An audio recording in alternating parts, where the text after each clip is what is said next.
Hello friends, परीक्षा crack में आपका स्वागत है। और आज हम करेंगे RPF SI previous years paper 2019। Friends, आज हम करेंगे 6 जनवरी 2019 की फर्स्ट शिफ्ट के सभी मैथ के क्वेश्चंस। फ्रेंड्स, बता दूं मैं आपको, मैंने इससे पहले आपको आरपीएफ एसआई के 2 प्रीवियस ईयर्स पेपर करा दिए हैं, ठीक है। और ये हमारा पेपर 3 हैगा, ठीक। आज हम करेंगे इसका पेपर का पार्ट फर्स्ट और इसमें मैं कराऊंगा आपको क्वेश्चन नंबर 1 से 17 तक। तो आइए स्टार्ट करते हैं। क्वेश्चन नंबर 1 है, जेफरी अपने वेतन का 13% दृष्टि विकलांग संगठन, 12% अनाथालय, 14% शारीरिक रूप से विकलांग संगठन और 16% चिकित्सा सहायता संगठनों को दान देता है। शेष रुपये 23,445 की राशि को मासिक खर्च के लिए बैंक में जमा करता है। अनाथालय में दान दी गई राशि बताएं। तो देखना मेरे भाई, इसमें वो जो जेफरी है वो 13% दान कर रहा है किसे? विकलांग संगठन को। अब 12% दान कर रहा है किसे? अनाथालय में। 14% दान कर रहा है किसको? शारीरिक रूप से विकलांग संगठन को। और 16% दान कर रहा हैगा चिकित्सा सहायता संगठनों के लिए। तो वो कितना दान कर रहा है टोटल? तो इसे कर दूंगा प्लस। जब मैं इन सबको प्लस करता हूँ तो मेरे पास कितना आएगा? मेरे पास आएगा 55%, ठीक है। ये 55% वो क्या करता है? दान दे देता है। अब मैं मान लूँगा कि जो उसकी टोटल इनकम जो है, टोटल इनकम मैं मान लूँगा उसकी क्या 100%। तो अगर 100% में से वो 55% दान कर देगा तो उस पर उसके पास कितना बचेगा?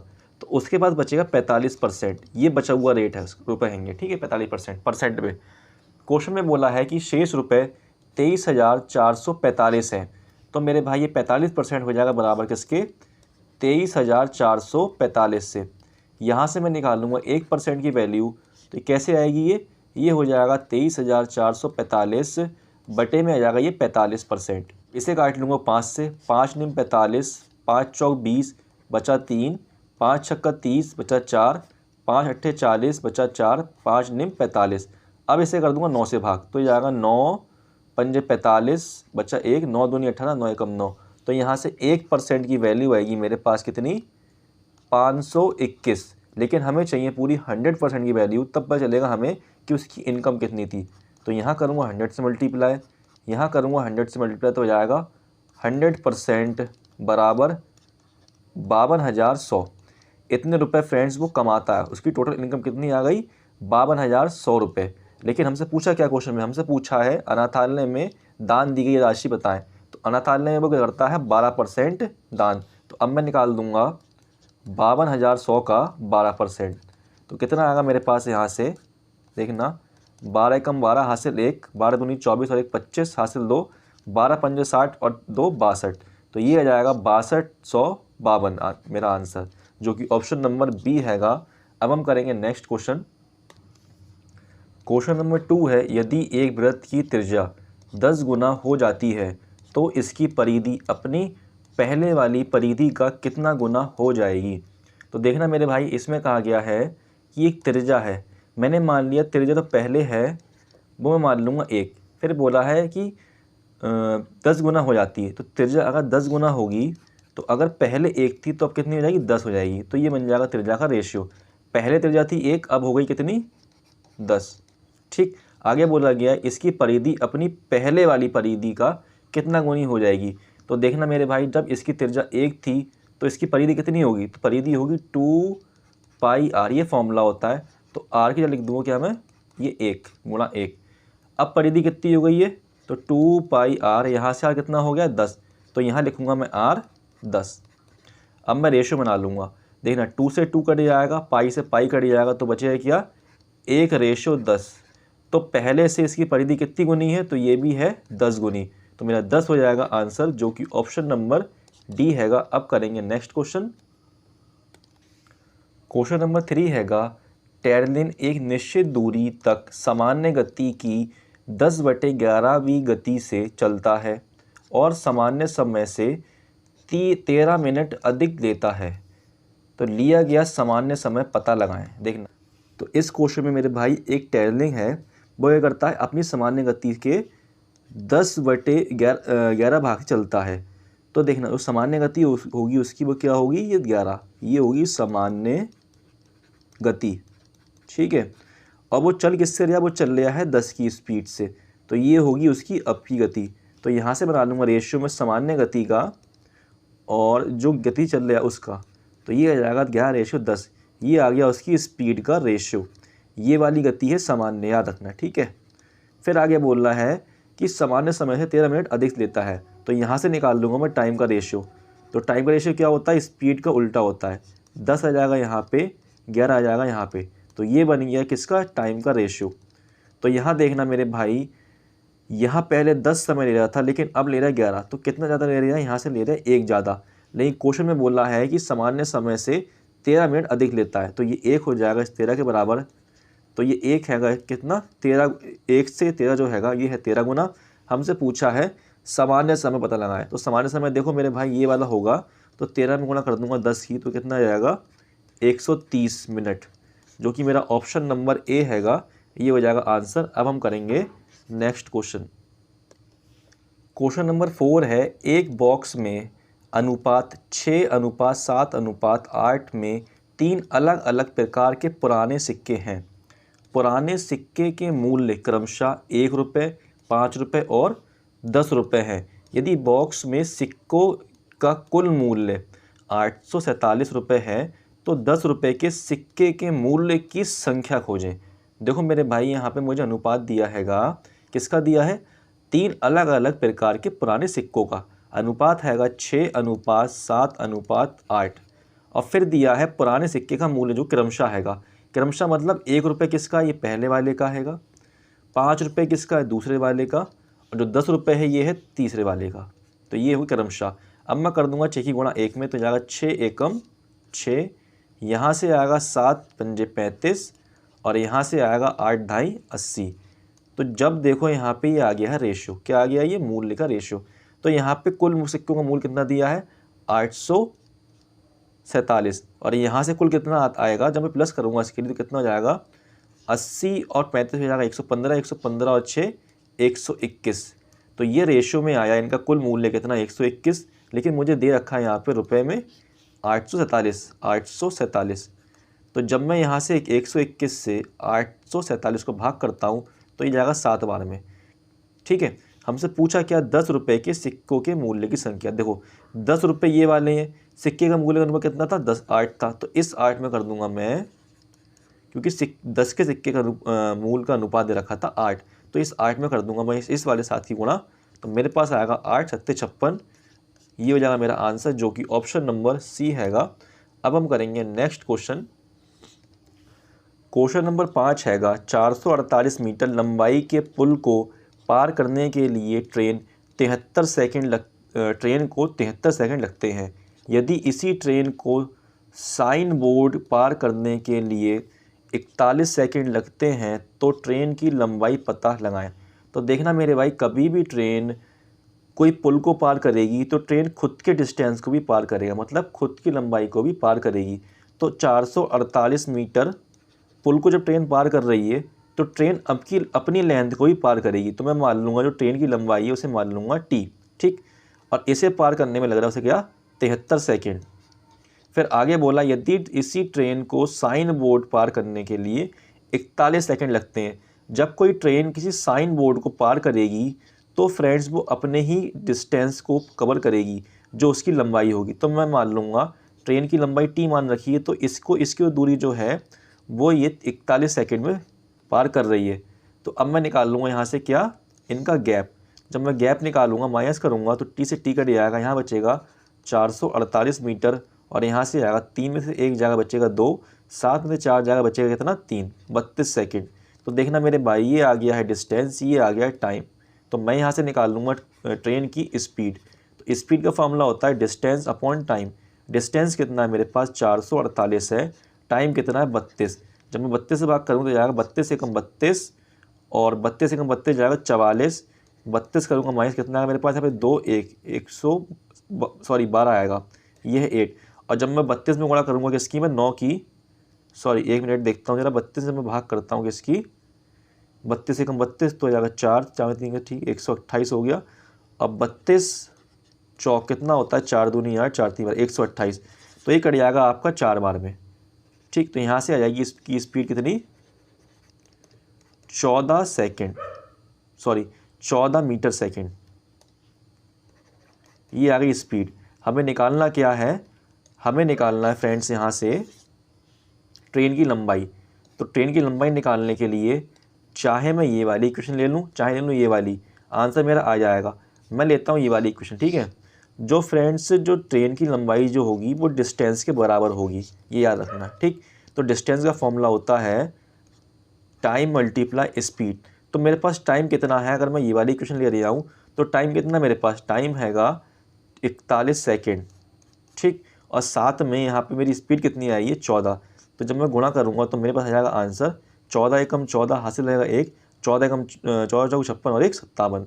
तो मेरे पास आंसर आएगा 574, जो कि ऑप्शन नंबर बी हैगा। अब हम करेंगे नेक्स्ट क्वेश्चन।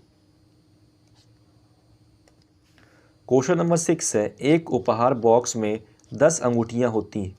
पहले 4 अंगूठियों का औसत वजन 39 ग्राम है और शेष 6 अंगूठियों का औसत वजन 40 ग्राम है। तो कुल अंगूठियों का औसत वजन प्राप्त करें ग्राम में। तो देखना मेरे भाई, यहाँ पे दे रखा है जो पहले 4 अंगूठी हैं उनका औसत वजन दे रखा है 39 ग्राम। तो ये हैगा इसका एवरेज वेट, जिसे बोले वो लिखा गया यहाँ पे औसत वजन। तो यहाँ पे 4 जो अंगूठी हैं उनका औसत वजन दिया 39। अगर मैं 4 अंगूठियों का वजन का योग निकालूं तो मैं करूंगा 4 गुणा 39। तो यहाँ से आएगा चारों अंगूठियों का वजन। तो 4 निम 36 हासिल 3, 4 3 हमारा 3 15, ये आ जाएगा 156 ग्राम, ठीक। ऐसे ही मैं यहाँ पे मुझे 6 अंगूठियों का औसत वजन दिया हैगा 40 ग्राम। अगर मैं 6 अंगूठियों का कुल वजन निकालता हूँ तो कितना आएगा मेरे पास, 6 गुणा 40, 6 चौक 24 240 ग्राम। तो यहाँ से देखना जब मैं इनको प्लस कर लूँगा तो क्या बनेगा मेरे पास, 6 5 4 9 2 और 1 3, 396 ग्राम। ये आ गया है 10 पूरी 10 अंगूठियों का वजन। लेकिन हमसे पूछा क्या है, इन 10 अंगूठियों का औसत क्या होगा। तो औसत निकालने के लिए 396 में कर दूंगा मैं 10 से भाग, तो क्या आएगा 39.6 ग्राम, जो कि मेरा ऑप्शन नंबर सी हैगा। ये हो जाएगा आंसर। अब करेंगे नेक्स्ट क्वेश्चन। क्वेश्चन नंबर 7 मेरे भाई, इसे करना है हमें हल, मतलब सिंप्लीफाई करना है। तो सबसे पहले करूँगा मैं ये ब्रैकेट सॉल्व। देखना यहाँ पे ये ब्रैकेट खोलूँगा पहले ये वाला, तो ये हो जाएगा इस तरीके से 3/4 मल्टीप्लाई 16/15 माइनस 2/3। तो देखना इस वाले 3 से कट जाएगा ये 15 5 टाइप में, 3 5 जा 15, 4 से कर दूंगा डिवाइड 16 को, 4 4 जा 16। तो मेरे पास बनेगा 4/5 माइनस 2/3। अब मुझे करना है ये वाला ब्रैकेट सॉल्व। तो देखना इसका ले लूँगा एलसीएम, तो कितना आएगा, 3 पंजे 15 होता है। अब कर दूंगा 3 गुणा इसमें, 3 चौक 12 माइनस 5 दूनी 10, ये इस तरीके से बन जाएगा। और जब मैं इसे करूँगा 12 में से 10 माइनस करूँगा तो मेरे पास कितना आएगा यहाँ पे, तो यहाँ पे मेरे पास आएगा 2/15। तो ये खुल के आ गया 2/15। फिर आगे लिखा मेरे पास 486 साइन है डिवाइड का, तो ये आ गया है 2/15, 2/15। तो इसे कर दूंगा मैं उल्टा, ये हो जाएगा मल्टीप्लाई का साइन आ जाएगा, तो 15 पहुँच जाएगा ऊपर, 2 आ जाएगा नीचे। अब 2 से भाग करूँगा तो जाएगा 2 दूनी 4, 2 चौक 8, 2 3 6। अब कर दूंगा 15 गुणा, 15 3 45 हासिल 4, 15 चौक 4, 15 चौक 60 और 4 64 हासिल 6, 15 दूनी 30 और 6 36। तो मेरे पास आंसर आ जाएगा 3645, जो कि ऑप्शन नंबर बी हैगा। अब हम करेंगे next question. Question number 8 friend, graph से संबंधित क्वेश्चन हैगा। तो क्वेश्चन देखना हम पढ़ते हैंगे। निर्देश दिया है निम्नलिखित बार ग्राफ का अध्ययन करें और निम्न प्रश्न का उत्तर दें। तो क्वेश्चन यहाँ से तो नहीं है, क्वेश्चन यहाँ से शुरू हुआ देखना, लेकिन हम यहाँ से पढ़ लेते हैं, ठीक, ताकि हमें अंदाजा हो जाए, पता चल रहा है हमें कि ग्राफ में क्या बात हो रही है। तो यहाँ से लिखा है 210 और 211 के 2 लगातार वर्षों में एक प्रकाशन कंपनी की 5 शाखाओं C1, C2, C3, C4 और C5 से किताबों की बिक्री, ये दिखाया गया ग्राफ में। अब पढ़ते हैं हम क्वेश्चन। तो क्वेश्चन है हमारा, वर्ष 2010 में सभी शाखाओं की औसत बिक्री क्या है। 2010, देखो 2010 ये लिखा है, 2011 लिखा है ये, तो जो ब्लू वाले हैंगे वो हैंगे 2010 के, और जो रेड वाले हैं वो दे रखा है 2011 की बिक्री। तो हमें 2010 से मतलब है, इस वाले 49 से और 83 से 57 से और 52 से और 89 से। तो अभी इन सबको जोड़ लूँगा, जब मैं जोड़ूंगा तो क्या बन जाएगा, 9 3 12, 12 7 19, 19 और 2 21, 21 और 9 कितना जाएगा 30, 30 का जीरो लगेगा, हाथ से लग जाएगा 3, 4 3 7, 7 और 8 15, 15 5 20, 20 5 25, 25 और 7 कितना हो जाएगा 32। अब मुझे निकालना है इसका क्या, औसत निकालना है। तो मुझे ये बताओ ये कितनी कंपनियां हैं, 1 2 3 4 5। तो 320 को कर दूंगा मैं 5 से भाग, तो कितना आएगा, 5 छक्का 30, 5 चौक 20, 64 आ जाएगा।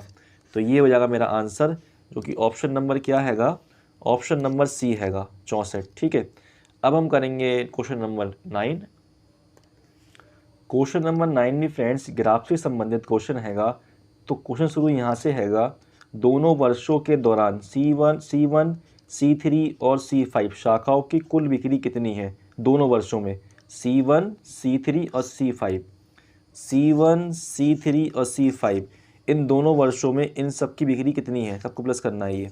तो देखो 9 9 18 हासिल लगेगा 1, 5 4 9 और 1 10, यहाँ से आएगा 108, 7 और 1 8, 7 और 5 12, यहाँ से कितना होगा 7 9 16 हासिल 1, 7 8 और 4 12 126। अब इन सबको जोड़ लूँगा 108, 128, 126। तो क्या आएगा मेरे पास, 8 दूनी 16, 16 और 6 22, हासिल लगेगा 2 2 2 4 2 6, 1 2 3। तो मेरे पास आएगा 362, जो मेरा ऑप्शन कौन सा आएगा, ऑप्शन नंबर डी हैगा, ये हो जाएगा आंसर।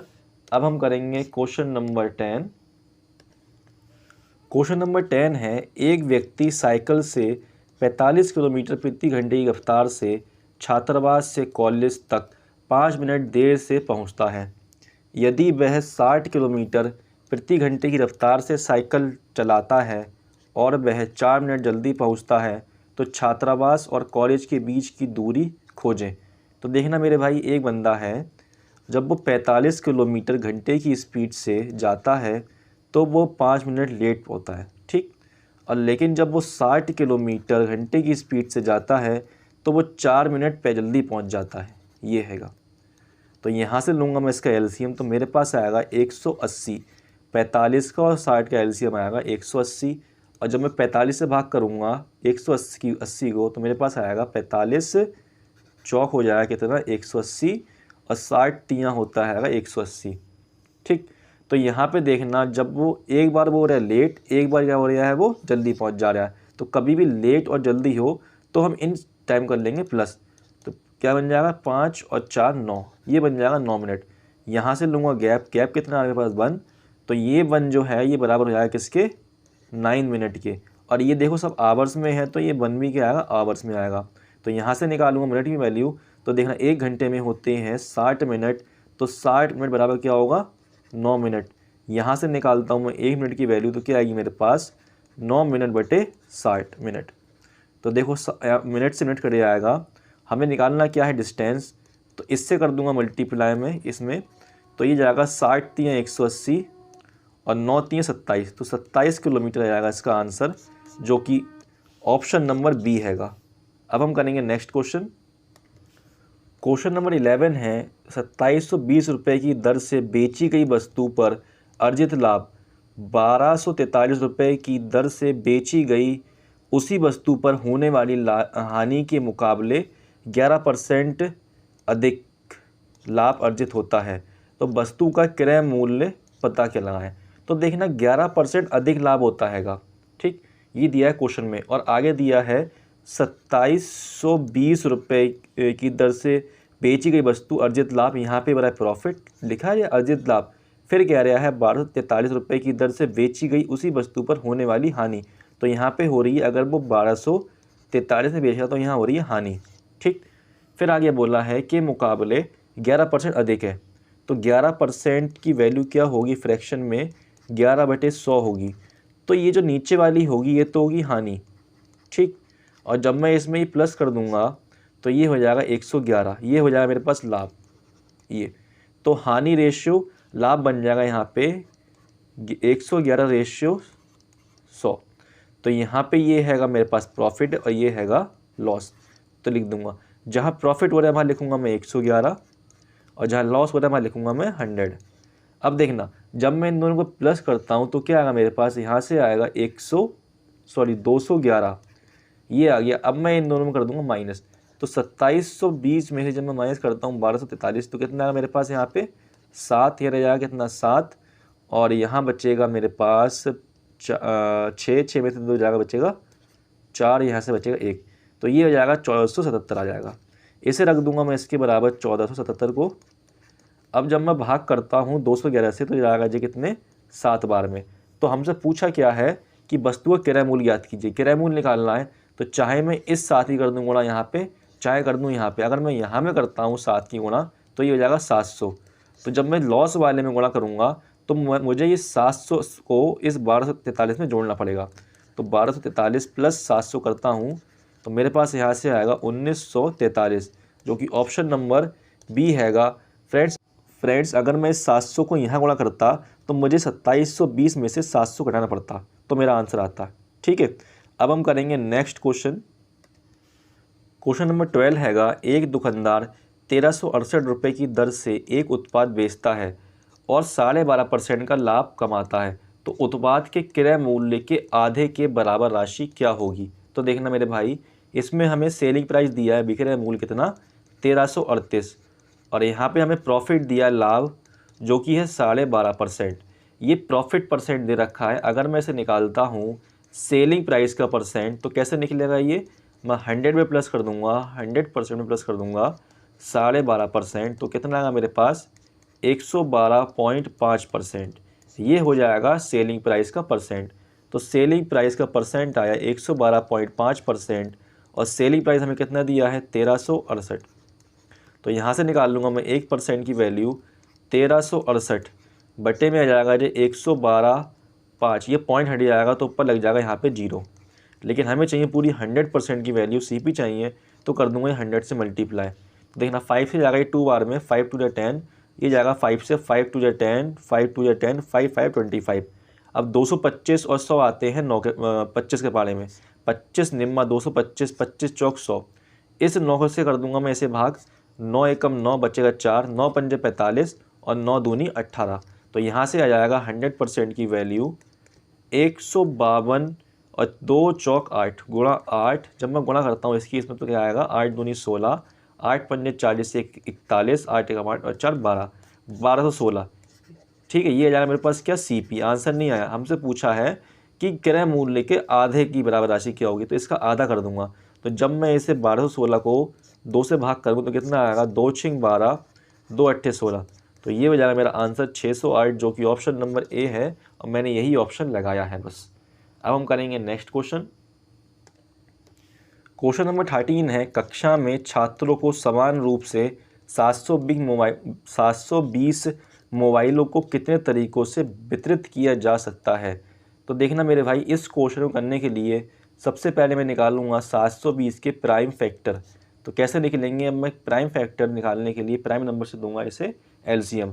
तो 2 3 6, 2 6 12 बचेगा 0, 2 एकम 2, 2 8 16, यहाँ पे 2 निम 18, 2 चौक 8, 2 पंजे 10, 2 दूनी 4, सॉरी 2 से जाएगा नहीं, अब जाएगा 3 से।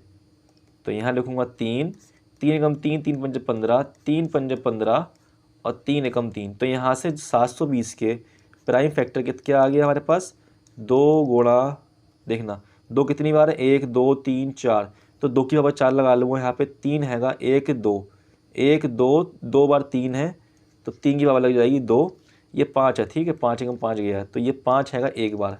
हमें निकालना क्या है कि कितने तरीक़ों से वितरित किया जा सकता है। तो देखना यहाँ लिखूँगा ये पावर लगी 4, इसमें करूँगा +1, यहाँ पे लगी पावर 2, इसमें करूँगा मैं +1, यहाँ लगी पावर 1, इसमें करूँगा प्लस में 1। और जब मैं 4 और 1 5 प्लस करता हूँ 4 में 1 तो हो जाएगा 5, और कर दूँ गुणा, 2 और 1 3 गुणा 1 और 1 2। जब मैं गुणा करूँगा तो क्या आएगा 15, 5 दूनी 5 नहीं 15, अब 15 दूनी 30। तो मेरे पास आंसर आएगा 30 तरीक़ों से मोबाइल बांट सकते हैं, जो कि ऑप्शन नंबर बी हैगा। अब हम करेंगे नेक्स्ट क्वेश्चन। क्वेश्चन नंबर 14 हैगा, एक बॉक्स में 103 नोटबुक का औसत वजन 10.3 किलो है। जब बॉक्स में एक नई नोटबुक जोड़ी जाती है तो औसत वजन 10.4 किलोग्राम हो जाता है। तो नई नोटबुक का वजन बताएं। तो देखना मेरे भाई, इस क्वेश्चन को कैसे निकालेंगे हम। तो ये क्वेश्चन में देखना 103 जो नोटबुक है उसका औसत वजन दिया है 10.3। तो 103 नोटबुक का हमें दिया है औसत वजन 10.3। ठीक, जब बॉक्स में एक नई नोटबुक जोड़ी जाती है तो औसत वजन कितना हो जाता है 10 पॉइंट हो जाएगा मेरे पास 4। लेकिन जब हम उसमें एक नई नोटबुक डालते तो पहले कितनी थी 103, तो जब मैं एक बुक नहीं डालूंगा तो हो जाएंगी 104। तो ऐसे बता रहा है इसका औसत क्या है। तो सबसे पहले निकालूंगा मैं 103 बुक का टोटल वजन। तो 103 गुणा 10.3 में गुणा करूँगा तो क्या आएगा मेरे पास। तो यहाँ से मेरे पास आएगा 10,609 आएगा, और यहाँ लग जाएगा एक छोड़ के पॉइंट, ये आ जाएगा। ठीक है, ऐसे ही मैं जब 104 नोटबुक का औसत वजन निकालूंगा तो करूँगा 10.4 में गुणा, तो मेरे पास कितना आएगा, यहाँ से मेरे पास आएगा 10,816। यहाँ लगा एक पॉइंट तो लगा दूंगा यहाँ पे एक पॉइंट। तो मुझे निकालना नई बुक का वजन। तो यहाँ पे मैं 1081.6 में से 1060.9 माइनस करता हूँ तो कितना आएगा यहाँ पे 7 0, यहाँ रह जाएगा 1 10 पॉइंट सॉरी यहाँ पे रह जाएगा 2 20.7 kg आ जाएगा मेरा आंसर, जो कि ऑप्शन नंबर ए हैगा। अब हम करेंगे नेक्स्ट क्वेश्चन। क्वेश्चन नंबर 15 हैगा, स्टेशन मास्टर एक आयताकार डिजिटल बोर्ड की लंबाई और चौड़ाई क्रमशः 7% बढ़ाने और 7% कम करने का निर्णय लेता है। तो कुल क्षेत्रफल में परिवर्तन बताएं। तो देखना मेरे भाई, एक स्टेशन मास्टर है, एक आयताकार बोर्ड है। ठीक है, आयताकार बोर्ड है, कह रहा है कि लंबाई और चौड़ाई में क्रमशः एक बार वो लंबाई में करता है 7% की बढ़ोतरी करता है। तो लंबाई पहले मान लूँगा मैं 100 थी, अगर वो 60% की वृद्धि कर रहा है तो ये हो जाएगी 107। ठीक, फिर बोल रहा है कि चौड़ाई में क्या 7% की कमी कर रहा है। तो चौड़ाई अगर मैंने मान ली 100% 100 थी पहले, अगर वो कमी करेगा 7 की तो कर दूंगा 100 में से माइनस, तो रह जाएगी कितनी 93, ये रह जाएगी। ठीक, हमसे पूछा है कि फिर क्षेत्रफल में क्या परिवर्तन होगा। तो जब मैं क्षेत्रफल निकालता हूँ, क्षेत्रफल क्या होता है आयत का, लंबाई गुणा चौड़ाई।